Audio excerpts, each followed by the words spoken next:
Estamos ao vivo. Planejamento em termos de incertezas, com o professor Luiz Vasco. Nós teremos uma live sensacional. Os seguidores iniciou um vídeo, já está avisando, esperando os companheiros entrar, e principalmente o nosso querido amigo, cordial, sempre cordial, companheiro de tantas lutas, né? Que é o Luiz Vasco, né? E Miguel Marum. Realmente é um grande companheiro. Vou acenar aqui para o nosso Miguel Marum também. A Gabri também entrou. Estamos aguardando aí. Matheus Vitor, Barreiro, Vasquez aqui. Barreiro, não é o Vasquez, não. Miguel, estamos aguardando o nosso Luiz Vasquez entrar com virtuais. Acenando aqui para Miguel Marum, para Gabi. Ih, já está entrando, não conseguindo mais acompanhar. Já são tantos que já estão... Ih, cara. Bernardo entrou também, Matheus, Rafael, Carlos Henrique, Barreiro Vasquez. Vamos entrar com virtuais. Virtuais está aqui. Opa, entramos. Vamos entrar aqui com virtuais. Adicionar. Maravilha, já vai entrar já deve estar entrando. Simone, professor Luiz Vasquez, é um prazer enorme recebê-lo nessa live como meu convidado especial, que nos dá muita alegria. A imagem está trocada aqui do professor. Ele está horizontal ao invés de estar vertical. O que é isso? É lá? Mas o professor Luiz Vasquez é um querido amigo, um querido mestre, né? Companheiro de tantas lutas. Não sei, eu tenho a impressão que ele está fora do ar. Agora entrou. Teve algum problema de conexão? Voltou. Mas, Vasquez, é um prazer enorme ter você conosco aqui para tratarmos desse planejamento em termos de incerteza.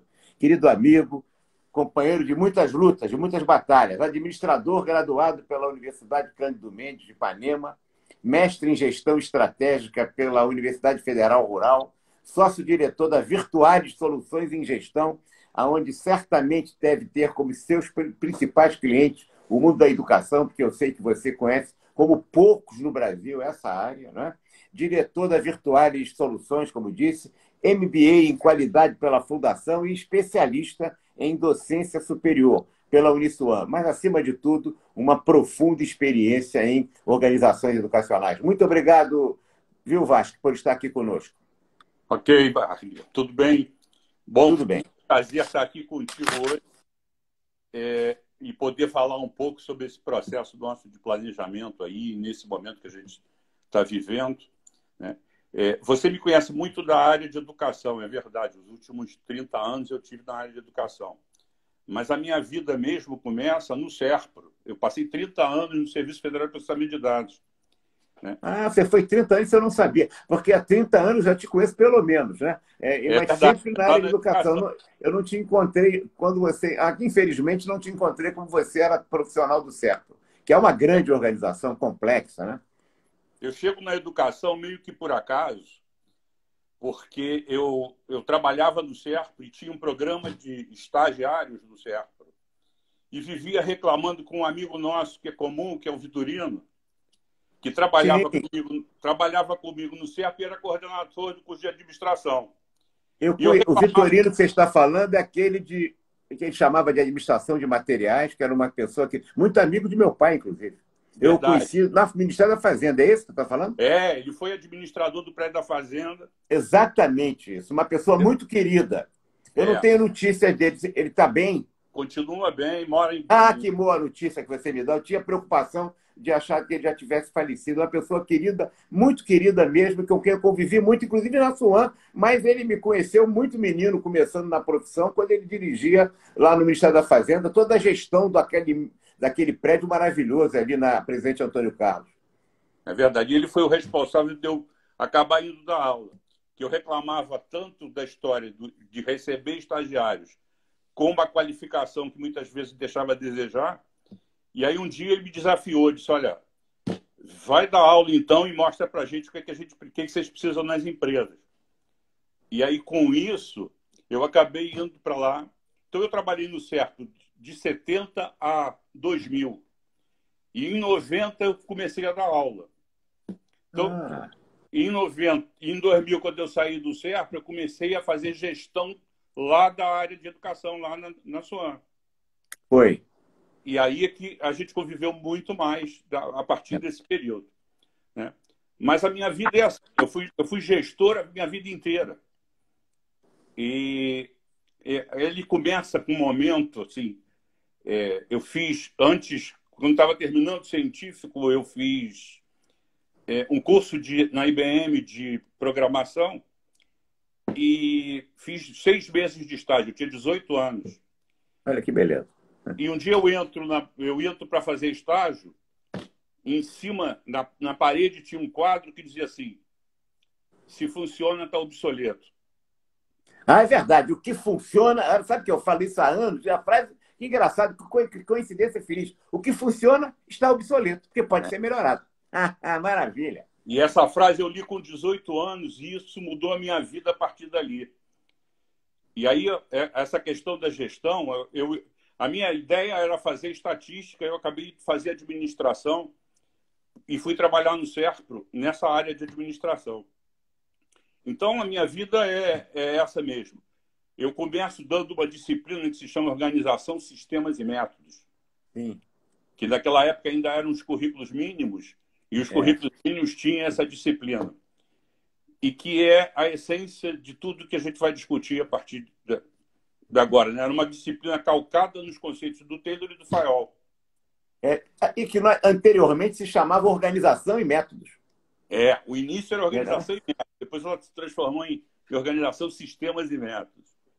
Mas Esses livros, por um livro de Fayol, por exemplo, que trata realmente do mundo das organizações, que poucos estudantes e até formados de administração leram, continua absolutamente, com mais de 100 anos, continua absolutamente atual, porque determinados princípios são permanentes, né?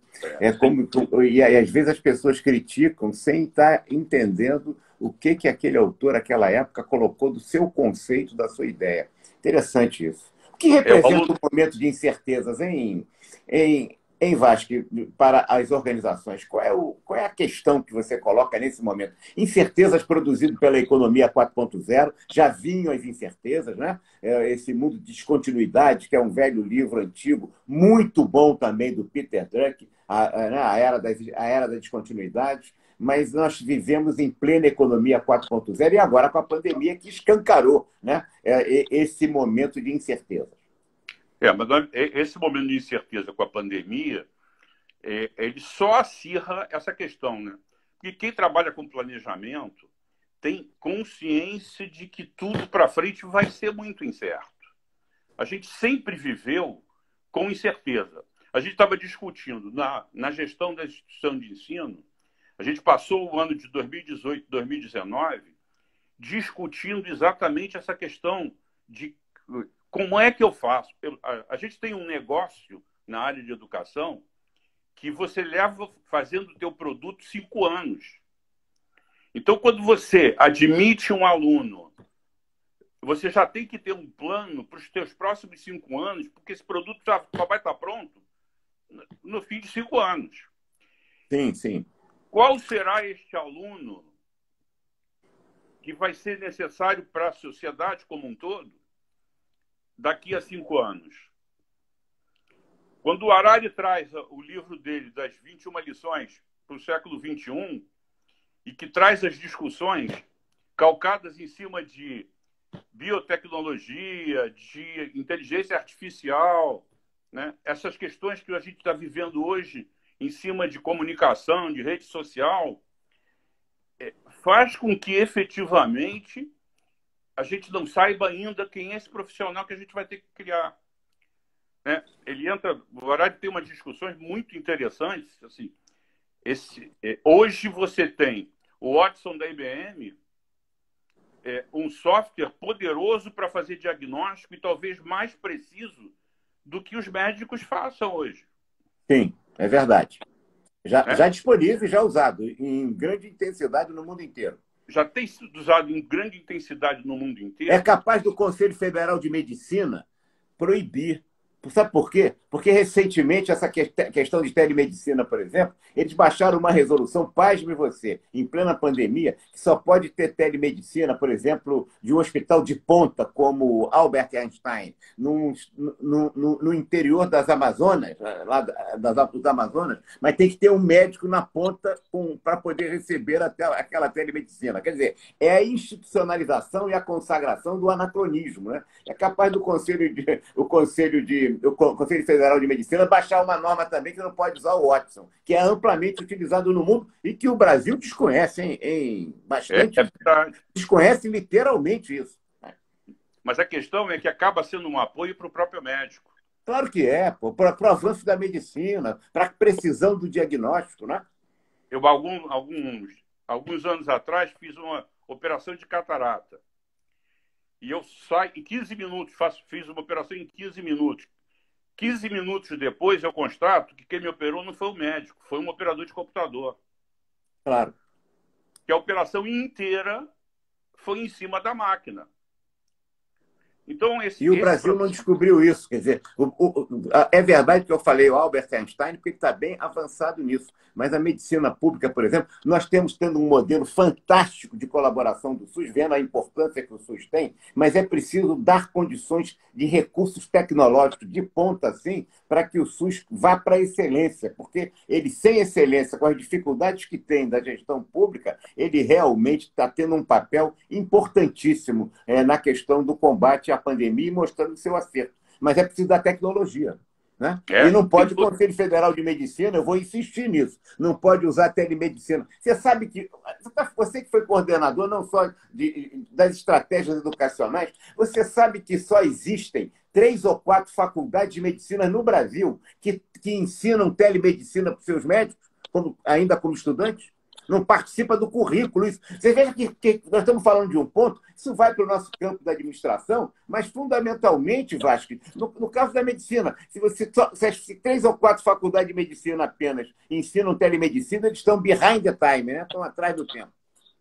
Não, mas não é só a medicina. Se a gente for para qualquer outra profissão, se a gente for para o advogado hoje praticamente trabalha à distância.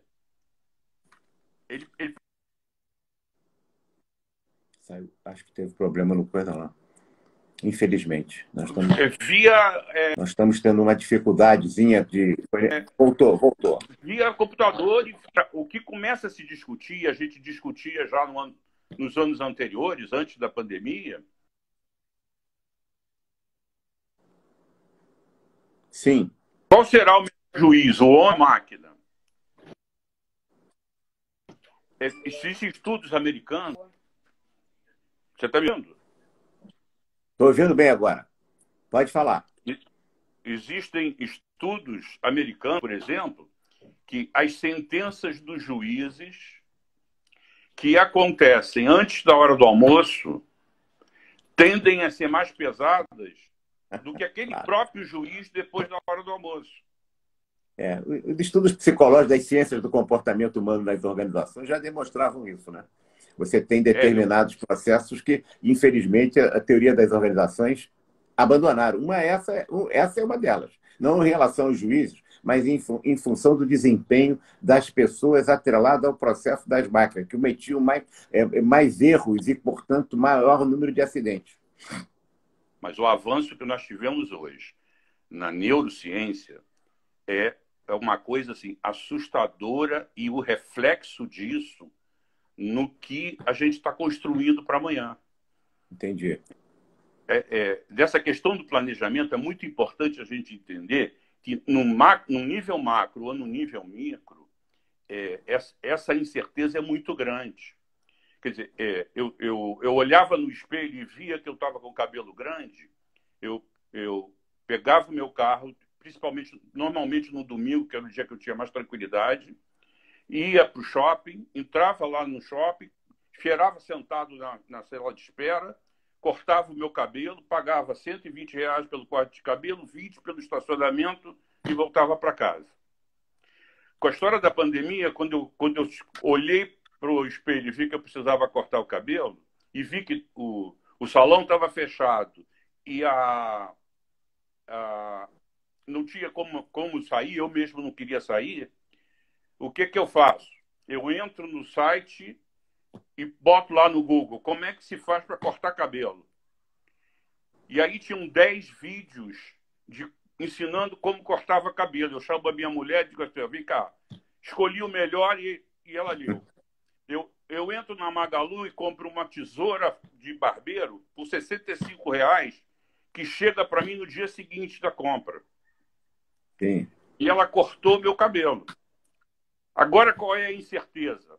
Se volta tudo, eu vou pagar R$ 140 ou eu vou no domingo de manhã pedir para ela cortar o meu cabelo? A pessoa que está fazendo o planejamento lá do salão vai continuar considerando a minha demanda ou não vai considerar? Você entende o que é a incerteza nesse momento? Entendo. Você está com esse pequeno exemplo, nós podemos fazer a extrapolação para a realidade do cotidiano das organizações em geral, não é isso, Vasco? Em geral, uma organização só existe porque ela produz um produto, e aí eu chamo de produto, serviço ou bem, para satisfazer uma necessidade. O que acontece é que a velocidade da mudança dessas necessidades é cada vez maior e cada vez mais estão aparecendo coisas para isso.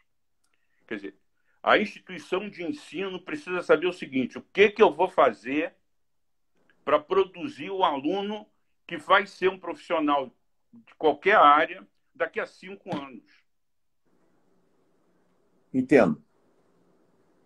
Entende? Isso você está falando das organizações educacionais, que têm esse papel. Você se referiria também a quaisquer organizações do universo das organizações em geral, né?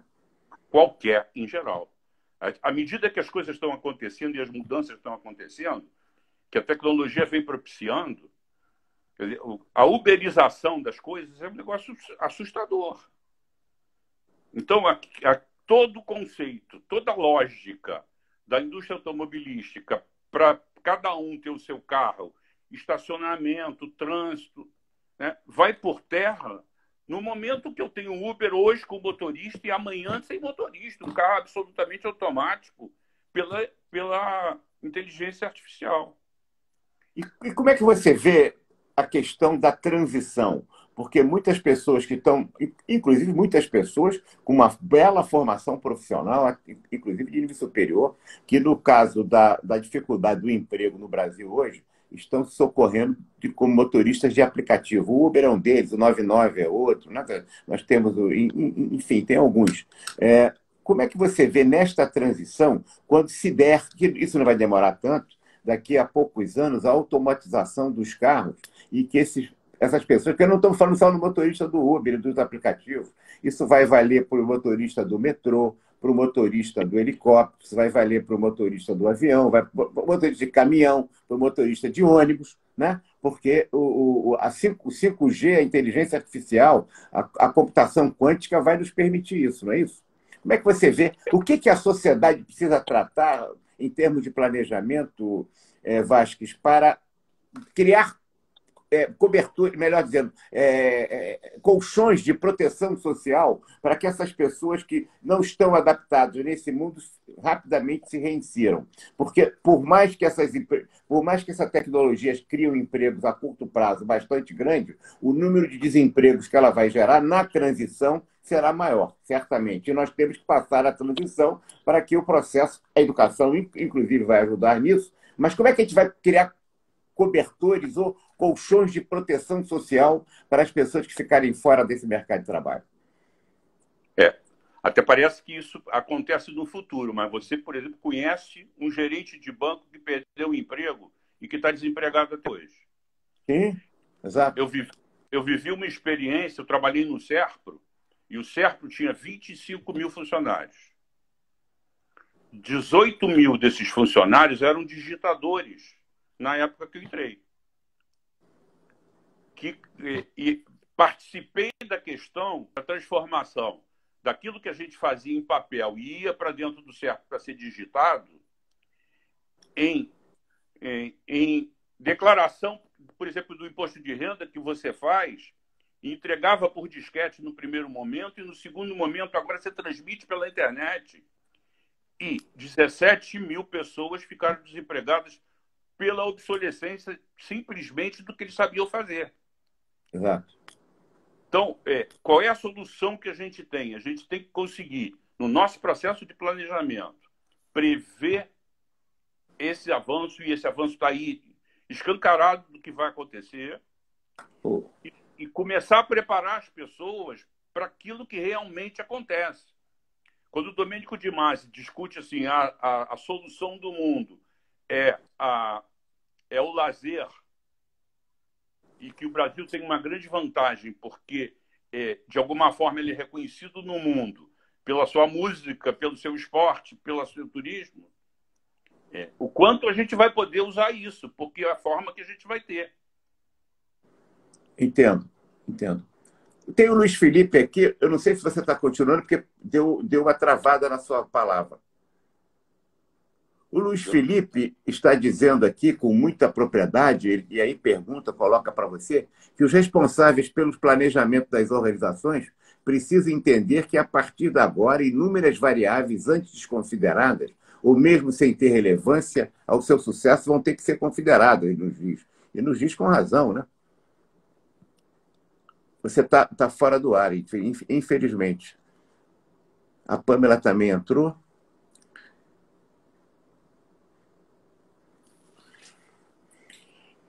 Acho que deu travada aqui no nosso querido professor Vasques.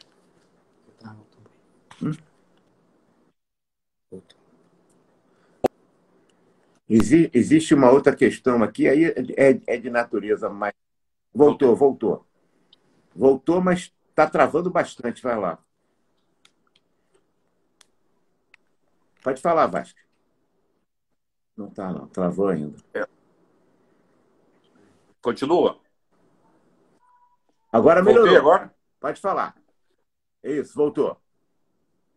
Me volta, que eu também acabei não te ouvindo, que eu tentei reentrar.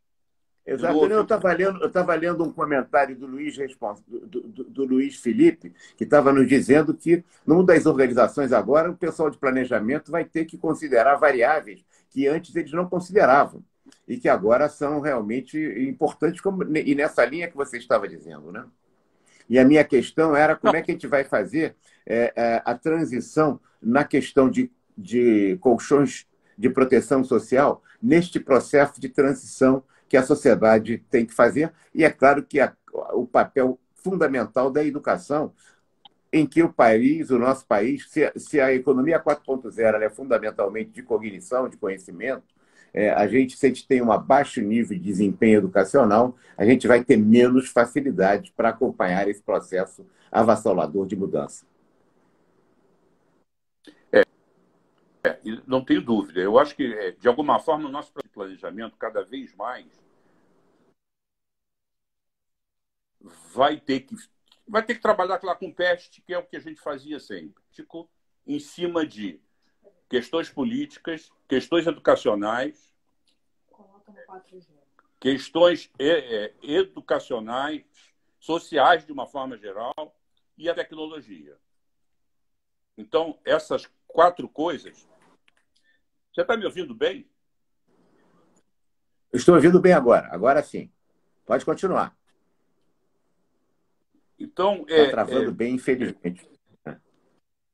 O processo de planejamento, ele precisa ter um diagnóstico bem feito. De alguma forma, quando a gente falava de fazer planejamento por cenários, cada vez mais a gente vai ter que fazer isso. Em determinadas situações... Desliga e coloca no 4G. As pessoas estão achando que é melhor eu desligar e colocar no 4G. É possível. É porque está falhando demais mesmo. Eu vou tentar. Faça isso, então, a gente vai aqui conversando com eles enquanto ele vai entrar de novo. Vamos ver aqui como é. Não tem problema, a gente adiciona de novo. Qual a importância do planejamento para as organizações? Queremos ver com o professor Luiz Vasques. Diante de desse mundo de incertezas, né, em que vivemos, quais são as características, as tipicidades, né, os prazos e os limites que devem ter efetivamente o processo de planejamento. Em verdade, é um planejamento que se atualiza, como todo planejamento deve ser, né? Mas o planejamento não é aquele documento consagrado, rígido, específico, que fica, né, definido como se fosse uma inscrição numa pedra de mármore definitiva, mas é um processo que se atualiza, se redefine-se, que se faz o tempo todo, que se melhora. Vamos ver se a gente tem aqui já a Virtualis Soluções. Virtualis Soluções ainda não entrou. Entrou aqui, adicionar, vamos lá. Aguardando Virtualis.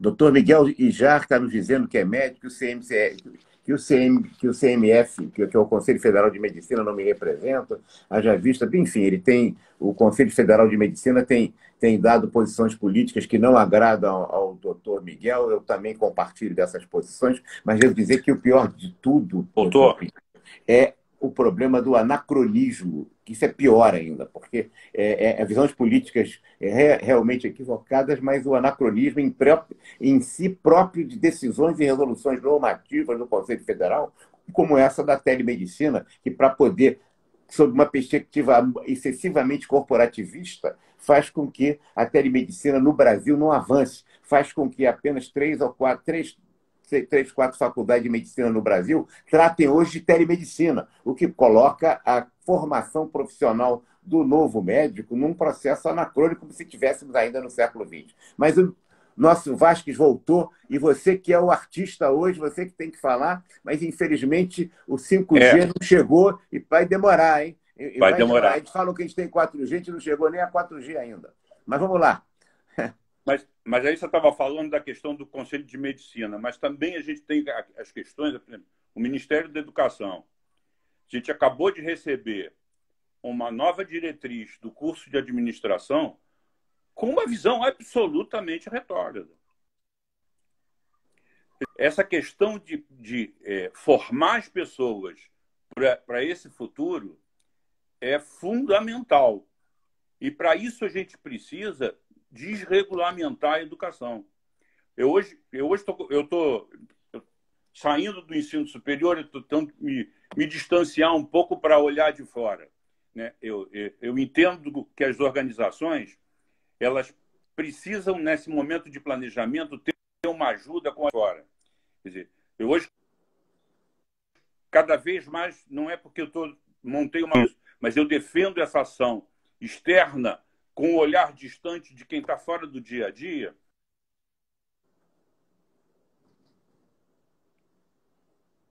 Infelizmente está travando. Muito drásticas, né? Hoje, você coloca que o ensino superior, isso é importante, você colocou uma questão que me bateu bastante interessante. O ensino médio, o ensino fundamental, o infantil e o ensino superior. O MEC, ao meter a pata demais no ensino superior, ele acaba travando a liberdade de pensar e de pesquisa e desenvolvimento do nível superior. Você reeditaria essa perspectiva também em relação à formação média e à formação fundamental? Sem dúvida nenhuma. Eu acho que hoje se discute o ensino médio e praticamente a gente tem uma estrutura de ensino médio voltada para fazer o Enem. Então, a grande missão do colégio é preparar o aluno para fazer o Enem para concorrer ao ensino superior. A gente não pode continuar desse jeito, dessa coisa como está, entende? Quer dizer, no ensino superior, por exemplo, me irritava profundamente em sala de aula, quando eu estava lidando com alguma coisa um pouco mais complexa e precisava do entendimento e estava tentando explicar como é que funcionava alguma coisa, o aluno interrompia e dizia assim: professor, mas isso vai cair na prova?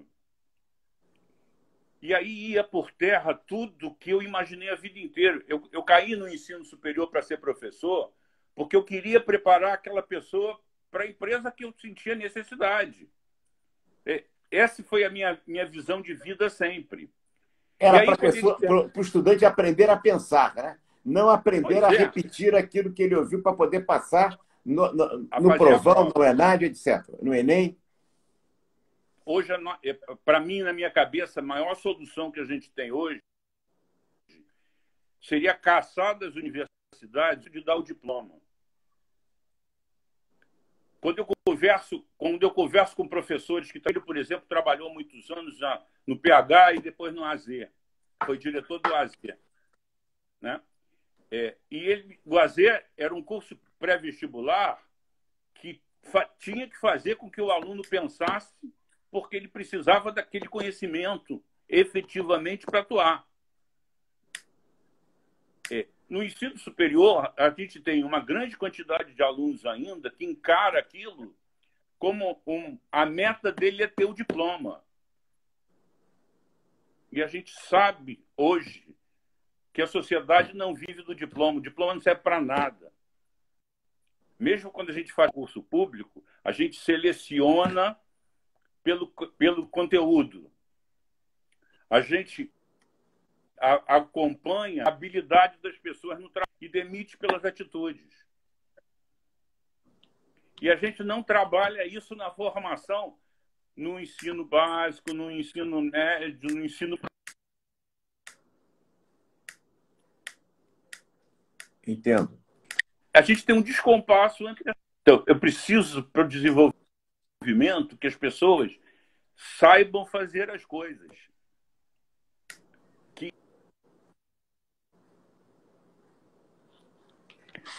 Elas precisam... Que foi assim que a gente fez as coisas na vida. Todos os desafios que você teve profissional, e eu tive na minha vida profissional, o grande sucesso aconteceu quando a gente conseguiu descobrir alguma coisa original. Sim. Fazer fora do gibi. Né? Fazer fora do quadrado. A gente tem que produzir alguma coisa fora disso. O que eu espero? Cruzar com alunos meus que me mostrem algumas coisas que eles descobriram lá na frente que eu já tinha passado.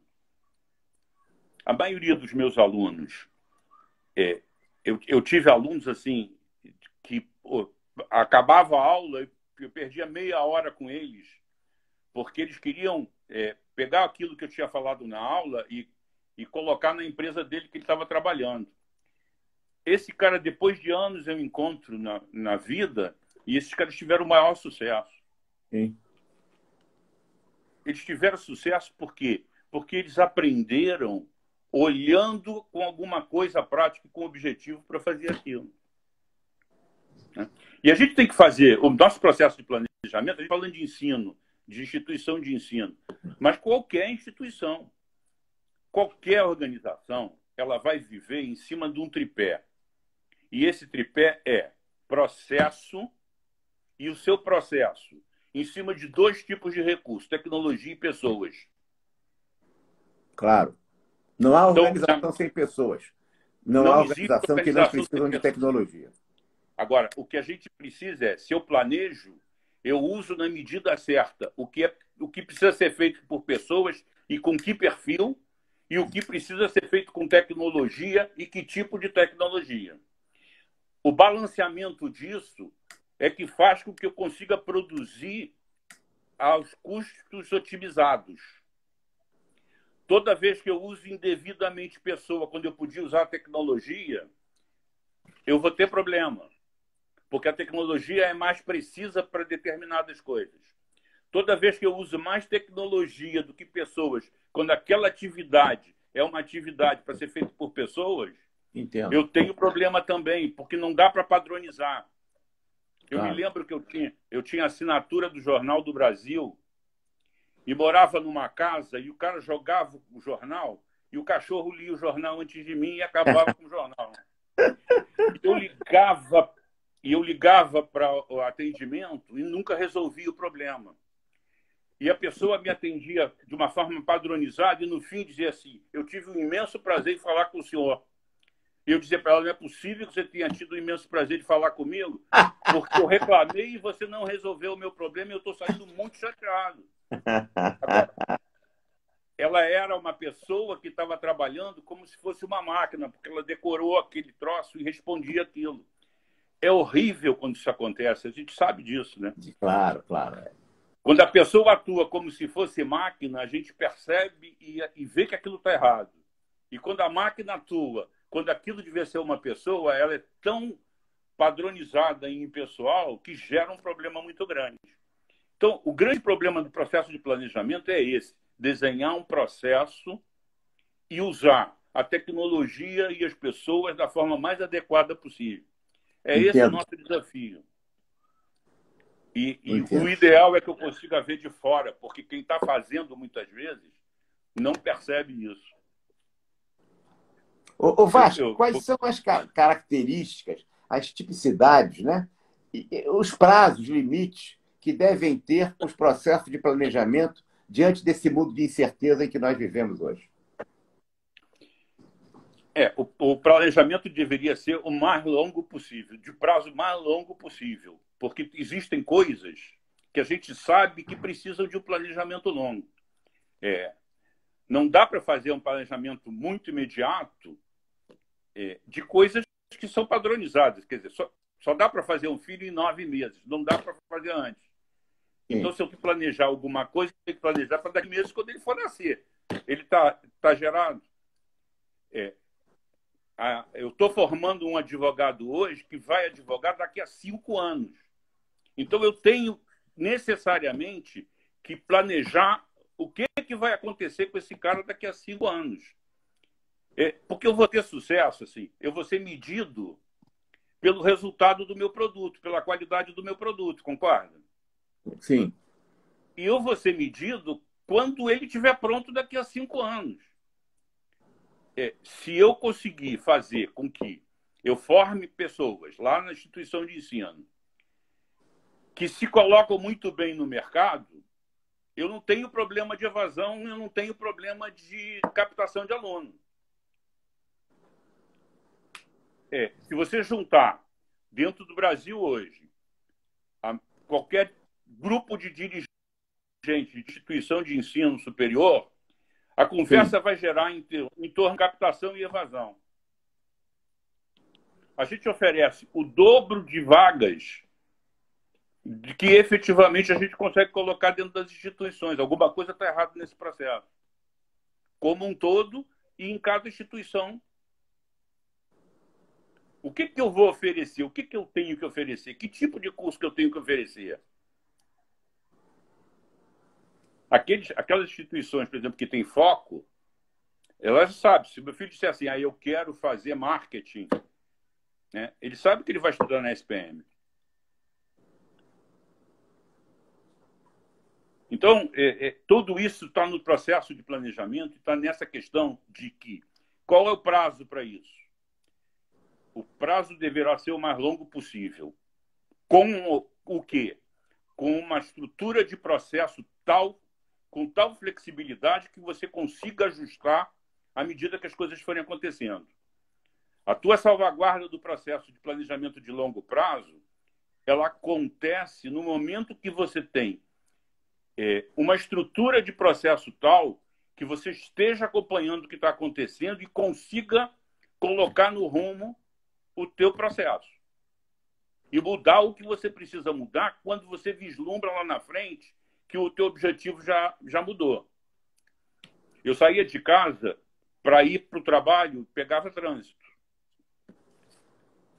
Quando eu comecei a usar o Waze já começa a me dizer onde é que estava engarrafado, onde é que não estava engarrafado. E eu já mudava o meu rumo em função de uma informação que eu passei a ter.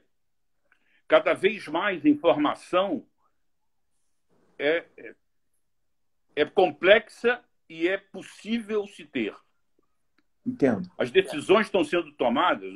O Harari fala isso no livro dele com muita propriedade, né? Ele diz o seguinte: hoje você tem o conhecimento tal do como o cérebro funciona nas pessoas. Cada vez mais você tem conhecimento disso. Sim.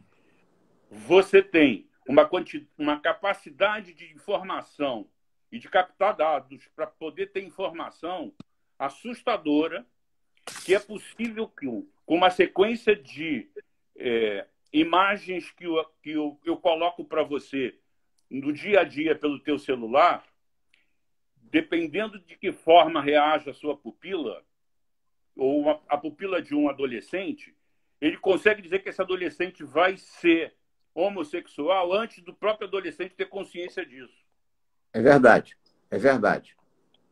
Porque Então, isso também se realiza hoje em relação à questão do voto político. Nós temos aqui algumas experiências contemporâneas no processo eleitoral mundial, né? Que os processos de computador, a inteligência artificial, foi decisiva na eleição, inclusive de presidente da República e de esquemas de política, né? Essa eleição de municipal certamente vai ter esse processo em que aqueles que têm condições de utilizar-se disso, que custa muito recurso, mas que poderem utilizar esses recursos, vão decidir isso.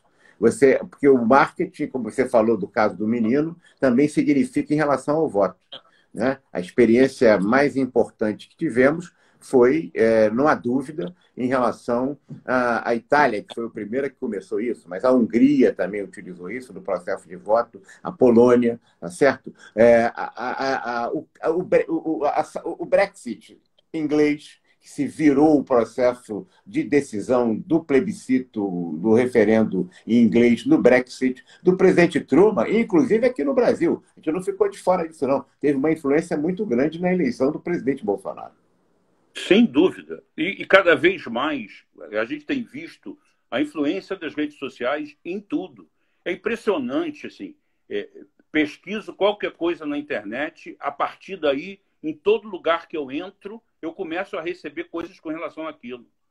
Eu passei...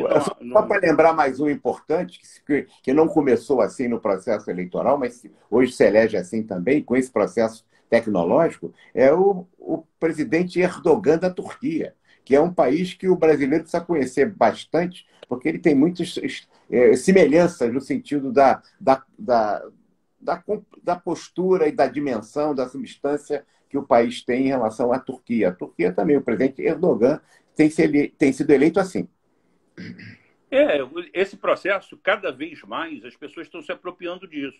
E nas eleições, o volume de recursos colocados nesses processos são coisas adoras, né? Então, agora, isso tem acontecido na indústria também. Isso tem acontecido... no marketing em geral. O marketing é político. Quer dizer, em verdade, os engenheiros do CAL já nos dizem isso, né? Em verdade, estão substituindo os marqueteiros tradicionais pelos marqueteiros que são engenheiros do processo tecnológico. Você que veio do CERP, que conhece isso em profundidade no seu início, né? Nas bases fundamentais em que o processo brasileiro ainda deveria, onde se discutia na época que você se referiu, da reserva ou não de mercado, né? Para a formação da área de informática, veja onde chegamos, né? Não, nesse momento é um negócio assustador. Eu vivi dentro do CERP todos esses momentos. Eu vivi dentro do CERP, primeiro, a questão da formação. O primeiro curso de análise de sistemas tem que ter produzido dentro do CERP. Agora, numa situação absolutamente diferente de hoje. Nós chegamos a ter no CERP um centro de treinamento, compramos um hotel na Rio Petrópolis e construímos um centro de treinamento que recebia gente do Brasil inteiro para fazer treinamento. Então, esse desenvolvimento... eu participei de projetos de pesquisa dentro do CERP, desempenho de digitador. Nós fizemos uma experiência... Eu estava vendo essa semana a Luísa, lá do Magazine Luiza, fazer lá a seleção de trainee só de afrodescendentes. Pessoas negras, né? Em determinado momento, nós vimos isso dentro do CERP, porque a gente precisava ter deficientes, e resolvemos contratar só surdo-mudos para a área de digitação. Nós fizemos um turno inteiro de surdo-mudo. Quando a gente implantou isso, o desempenho dos surdo-mudos foi 3 vezes maior do que o desempenho dos exemplos normais. Naquele tipo de atividade, o deficiente, que era surdo-mudo e que não se distraía com coisa nenhuma, ficava focado no trabalho, foi assustador. Nós chegamos a fazer estudos de ergonomia em cima de trabalho o estudo de cores do formulário para ver qual era o melhor formulário para o desempenho e para não criar a doença, porque o ditador teve uma doença profissional seríssima, que foi a tenossinovite, que a gente precisou estudar isso profundamente, né? Então, esse processo de uso massivo de pessoas, que hoje está caindo, porque a tecnologia está trazendo para a gente outras alternativas, mas outras alternativas que mexem nessa questão do desempenho de cada um, da escolha de cada um, no processo de decisão de cada um. Então, essa questão da eleição é seríssima, né? E cada vez mais a gente vai ter que conviver com isso.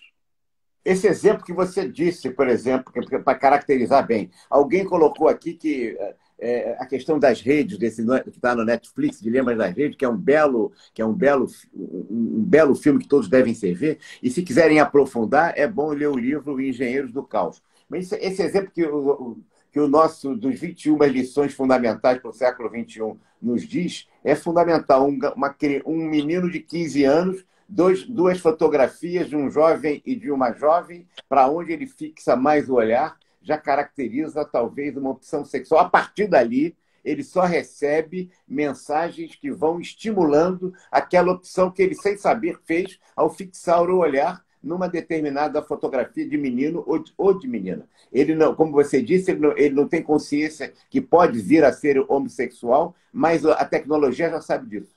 Ela está entrando, portanto, na própria mente das pessoas. No inconsciente das pessoas.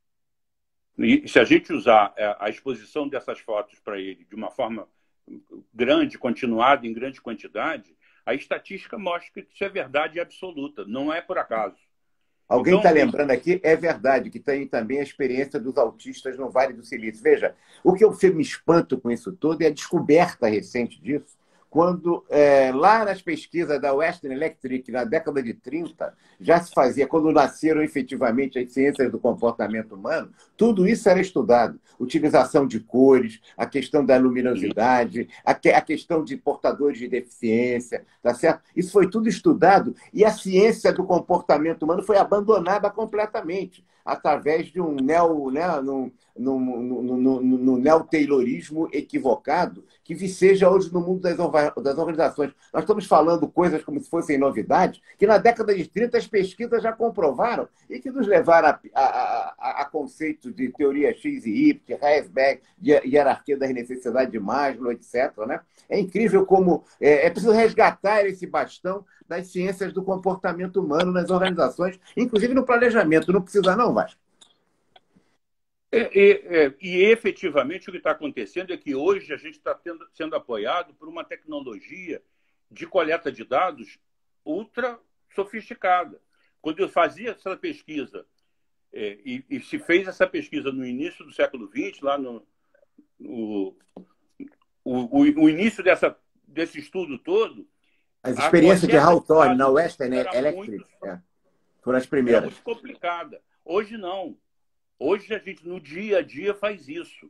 A gente se relaciona. A gente tinha um problema sério de fazer pesquisa de mercado. Quanto tempo levava uma pesquisa de mercado que hoje não tem a menor chance de dar certo? Hoje você tem imediatamente feito uma pesquisa de mercado. A velocidade da mudança é tão grande que o tempo que se levava no passado para consolidar uma pesquisa de mercado, de sair, o consumidor já tomou uma atitude diferente, porque ele já foi bombardeado por opções do tamanho de um bonde, né? Quando uma das forças do Porter ele traz a questão dos novos entrantes e dos produtos substitutos, isso toma uma velocidade assustadora. Então, quando você faz um planejamento de marketing, por exemplo, a todo momento se diz o cliente é um alvo móvel, né? Quando você chega à conclusão de alguma coisa, ele já mudou. Então, você precisa rapidamente conseguir isso. E o que a gente está conseguindo com essa tecnologia é isso. Não é à toa a gente vai estar. O que o Instagram não perdoa, né? Só para dizendo aqui para as dicas literárias, em verdade, é que esse relato da questão do jovem, ele não está dizendo que a pessoa vai virar homossexual, não. Ela está exatamente nisso, Léo. É Léo Meirelles, né? Existe um fator intrínseco da pessoa que a tecnologia percebe através desse recurso e sem que a pessoa sequer tenha consciência disso. Não é que ela vai virar, é que a tecnologia já identificou essa característica intrínseca da pessoa. Isso tem relevância no marketing, fundamentalmente. Isso está sendo utilizado. Isso tem relevância no voto também, na escolha do voto. Essa que é a questão. Quer dizer, a tecnologia invadindo a nossa intricidade. Isso que é fundamental. O nosso Instagram é fogo. Eu tenho duas perguntas que eu preciso responder, que você precisa responder, Vasco, que são fundamentais para mim. O que deve ter um bom plano? O que é essencial num bom plano, num bom planejamento? Bom, um bom plano precisa ser calcado em diagnóstico bem feito. Quanto mais você consegue ter dados suficientes que se transformam em informação, que você possa ter medidas para fazer, isso é a base fundamental para um bom plano. E um bom plano ele precisa ter flexibilidade para que ele possa se adaptar à medida que for necessário. Porque a incerteza é grande. E você precisa ter indicadores que você vai medir para poder te trazer esse tipo de informação. Você sabe, o Jack Welch é um grande exemplo para a gente do que ele fez com a GE, né? Em que ele consegue reduzir a GE em tamanho a 1/3 do que ela era antes e consegue quadruplicar a receita da GE. E como ele faz isso? Ele fechava tudo em 3 indicadores. E esses 3 indicadores eram o indicador financeiro, que a gente está armado com ele a vida inteira, fez isso, e comportamento de consumidor e clima organizacional. Então, esses eram os 3 grandes indicadores que chegavam para ele. É claro que para ele era consolidado da GE como um todo, mas qualquer alteração nisso precisava ser explicado muito bem. E você tinha isso acompanhando no dia a dia. Esses 3 indicadores dele eram construídos por uma infinidade de indicadores até o nível operacional. Então, você precisa, no teu processo de planejamento, no teu plano, ter objetivo traçado, você precisa ter metas e indicadores que vão medir o quê? Os teus pontos fundamentais, que são os teus fatores críticos de sucesso. Então, a partir dos teus fatores críticos de sucesso, dentro dos processos, você precisa ter um acompanhamento do que está acontecendo. E tem indicadores que te mostram isso. Então, todo esse ferramental que a gente está vendo ser desenvolvido, está sendo disponibilizado, nada mais é do que isso. Mas isso custa dinheiro. Sim. Então, a gente precisa... na grande empresa, isso tem um tipo de investimento. Na média empresa e na pequena empresa, você precisa suplantar isso no momento que você não tem essa capacidade de investimento de ter acesso a esse tipo de informação. Mas você não pode abrir mão de fazer isso. E você pode fazer isso de forma muito tranquila. Agora, você precisa estar a todo momento monitorando o que o teu cliente está pensando. Não tem jeito. Se você não cuidar disso, você tem problemas muito sérios a partir daí. Então, eu acho que o fundamental é isso. A gente vai ter que ter. É claro que a gente começa a ter que usar algumas ferramentas que já estão muito sofisticadas com relação a isso, né?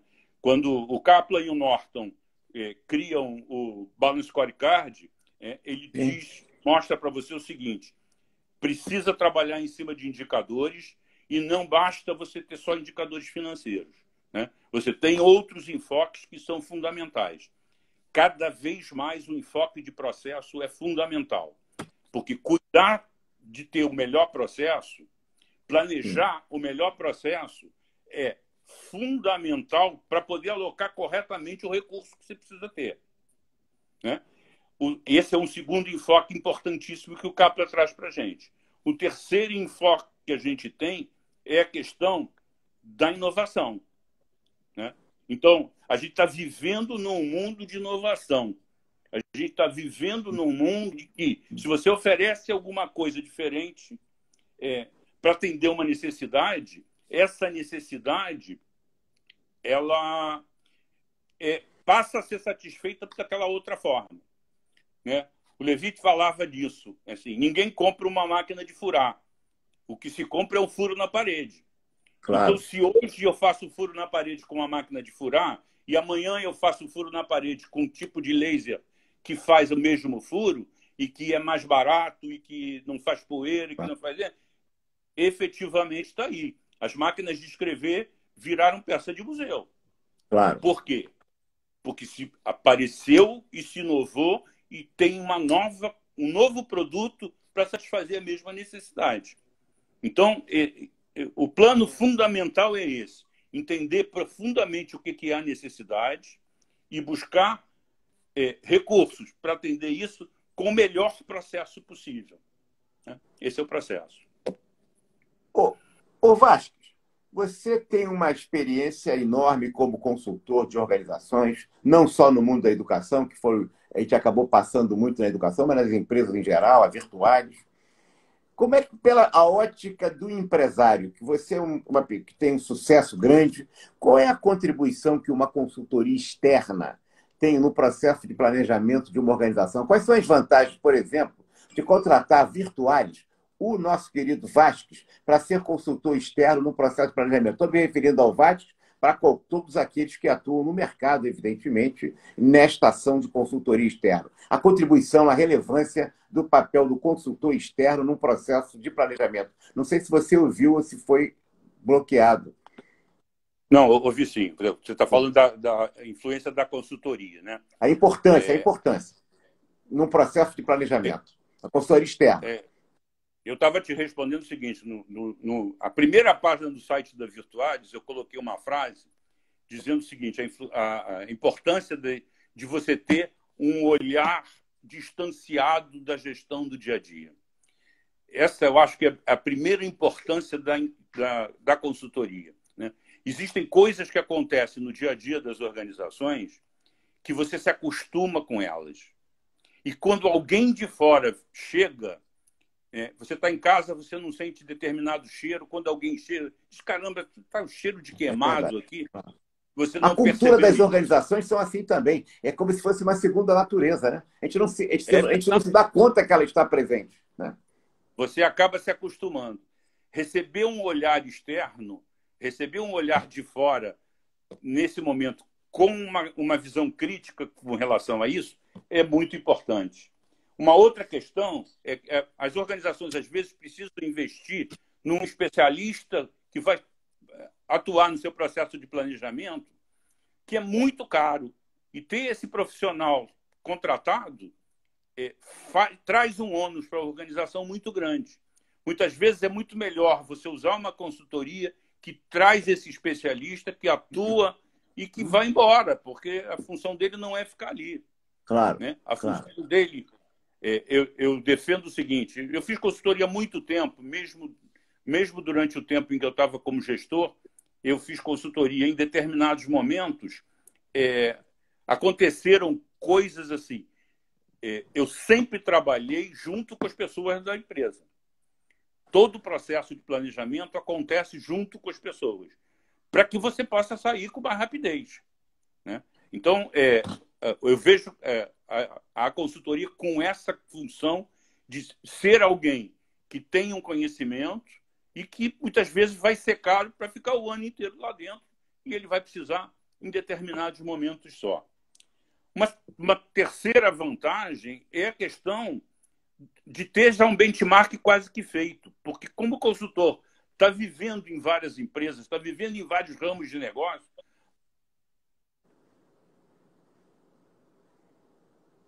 O querido amigo professor Vasques saiu de novo, foi bloqueado. Nós estamos a 0,36 segundos para encerrar. A gente sabe que o Instagram não perdoa. Então, Vasques, você tem 30 segundos para para poder encerrar, porque senão o Instagram vai nos cortar. Vai se encerrar, pedimos desculpa aos nossos assistentes, mas um cumprimento para todos. Com a palavra, o Vasco, o nosso... Por favor, Vasco. Bom, eu acho que o encerramento é mais de despedir das pessoas que estavam assistindo. Espero que eles tenham entendido a minha lógica, o que eu penso nesse processo, o que efetivamente a gente queria discutir.